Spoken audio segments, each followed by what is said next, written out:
Assalamualaikum warahmatullahi wabarakatuh.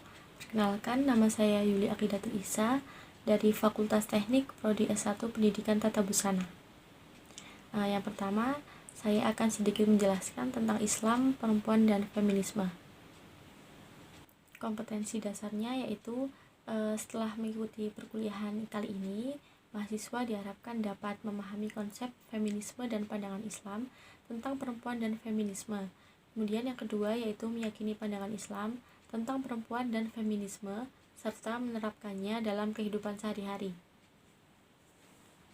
Adapun peta konsep pada bab 13 kali ini yaitu yang pertama konsep Islam tentang perempuan, kemudian yang kedua ada sejarah dan ragam feminisme, kemudian yang ketiga ada pandangan Islam terhadap feminisme, dan yang terakhir yaitu kritik terhadap feminisme. Yang pertama yaitu konsep Islam tentang perempuan, ada pemuliaan Islam terhadap perempuan dan menyikapi ayat dan hadis misoginis. Nah, Islam memandang perempuan sebagai makhluk mulia dan terhormat yang memiliki hak dan kewajiban. Dalam Islam, haram hukumnya untuk menganiaya dan memperbudak perempuan, sehingga Islam adalah agama pertama yang menempatkan perempuan sebagai makhluk yang tidak ada bedanya dengan laki-laki dalam hakikat kemanusiaannya. Meskipun begitu, dalam beberapa hal prinsipil terhadap perbedaan antara perempuan dengan laki-laki. Namun, perbedaan ini bukan untuk merendahkan satu sama lain, melainkan untuk saling melengkapi, sebab Allah menciptakan mereka untuk saling berpasangan. Yang kedua yaitu menyikapi ayat dan hadis misoginis. Tidak dapat dipungkiri bahwa di kalangan masyarakat muslim beredar sejumlah hadis dan tafsir Al-Quran yang dipandang merendahkan dan meremehkan perempuan. Untuk menyikapi masalah seperti ini, diperlukan kajian yang komprehensif dan tidak memihak agar dapat diperoleh pemahaman yang benar terkait dengan hadis-hadis dan ayat-ayat Al-Quran, serta tidak terjebak dalam tekstualisme yang kaku atau sebaliknya liberalisme yang lepas kontrol. Sebelum kita melanjutkan pembahasan yang lebih kompleks, kita harus mengetahui terlebih dahulu apa itu feminisme. Nah, feminisme itu adalah suatu gerakan untuk menuntut kesetaraan gender atau kesetaraan antara laki-laki dan perempuan. Nah, setelah kita memahami feminisme, kita tentu sudah paham ya apa itu Islam. Nah, Islam itu adalah taat dan patuh terhadap perintah Allah. Nah, suatu aspek lagi yaitu perempuan, pastinya kita kan sudah paham ya apa yang dimaksud dengan perempuan. Setelah kita memahami arti dan ketiga komponen tersebut, sekarang saya akan menjelaskan bagaimana kehidupan perempuan saat Islam itu belum datang di dunia ini.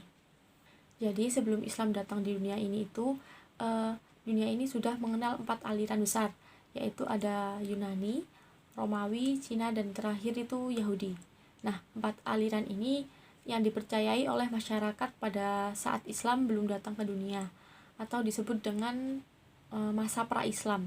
Nah, pada masa yang pertama Yunani itu anak perempuan yang berada di kalangan raja atau keturunan darah biru, maka anak perempuan itu akan disekap di kerajaan tersebut dan tidak boleh keluar dari kerajaan.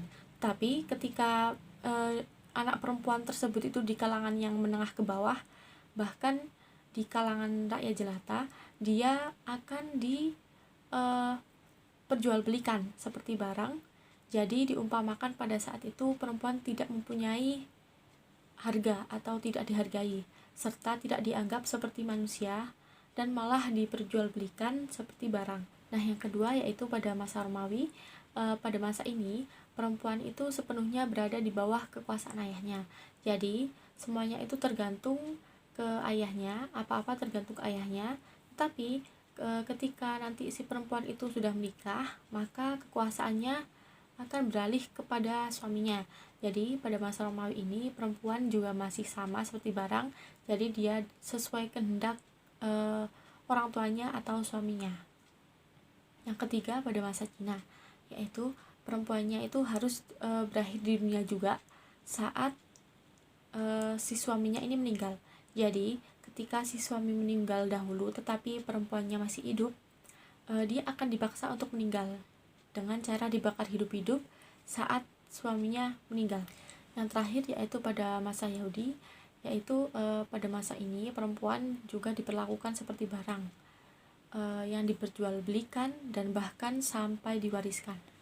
Jadi sebegitu kejamnya masyarakat terdahulu sebelum Islam datang, perempuan saat itu seakan-akan tidak ada harganya atau tidak ada gunanya. Setelah kita mengetahui bagaimana perempuan sebelum masuk ke dunia, sekarang kita akan membahas tentang sejarah feminisme dan ragam feminisme. Nah, sejarah feminisme itu dimulai dari bangsa Barat. Nah, di bangsa Barat tersebut sangat menuntut hak yang sama atau kesetaraan gender, dan pada tahun 1837 itu diperkenalkan istilah feminisme oleh seorang aktivis sosialis bernama Charles Fourier. Nah, jika tadi ada sejarah feminisme, sekarang ada ragam feminisme. Nah, ragam feminisme itu dibagi menjadi 4 aliran, yaitu yang pertama feminisme liberal, yang kedua feminisme marxis, yang ketiga feminisme radikal, dan yang terakhir yaitu feminisme sosialis. Nah, secara singkat, feminisme liberal itu merupakan kesetaraan gender yang menuntut pada kebebasan perempuan. Jadi perempuan itu merasa kurang bebas daripada laki-laki, sehingga feminisme liberal itu berhubungan dengan kebebasan perempuan. Nah, selanjutnya yaitu yang kedua feminisme marxis, yaitu kesetaraan gender yang berhubungan dengan ekonomi. Jadi perempuan dan laki-laki itu ekonominya tidak rata atau tidak seimbang, sehingga perempuan itu menuntut kesetaraan hidup. Nah, yang ketiga yaitu ada feminisme radikal, yaitu kesetaraan gender yang berhubungan dengan kekerasan, seperti yang kita tahu bahwa wanita itu kan memang lemah dan laki-laki itu sering melakukan tindakan kekerasan terhadap perempuan. Oleh karena itu, para perempuan itu menuntut kesetaraan gender dalam bentuk feminisme radikal. Nah, setelah kita membahas tentang ragam feminisme, sekarang kita beralih kepada pandangan Islam terhadap feminisme dan bagaimana sih pandangan Islam itu terhadap feminisme. Nah, sebenarnya keadilan itu tidak harus sama, namun keadilan itu menempatkan sesuatu yang sesuai dengan porsinya. Jadi, kalau menurut Islam, Allah itu menciptakan manusia dengan kelebihan dan kekurangan masing-masing. Jadi perempuan mempunyai kelebihan dan kekurangannya, laki-laki juga mempunyai kelebihan dan kekurangannya. Karena di dalam Islam kita itu sudah mempercayai bahwa kita lahir di dunia ini itu mempunyai kelebihan dan kekurangan masing-masing, dan sesuai dengan takdir Allah. Jadi Islam memandang feminisme itu tidak perlu dilakukan sebenarnya, karena seakan-akan kita itu tidak mau menerima apa yang sudah ditetapkan oleh Allah, seperti perempuan itu pengennya kayak gini, terus yang bisa melakukan hal tersebut itu seharusnya hanya laki-laki. Tetapi karena sifat perempuan tersebut tidak bisa menerima, jadi perempuan selalu menuntut kesetaraan yang sama dengan laki-laki tersebut, dan muncullah rasa feminisme. Dan yang terakhir yaitu ada kritik terhadap feminisme.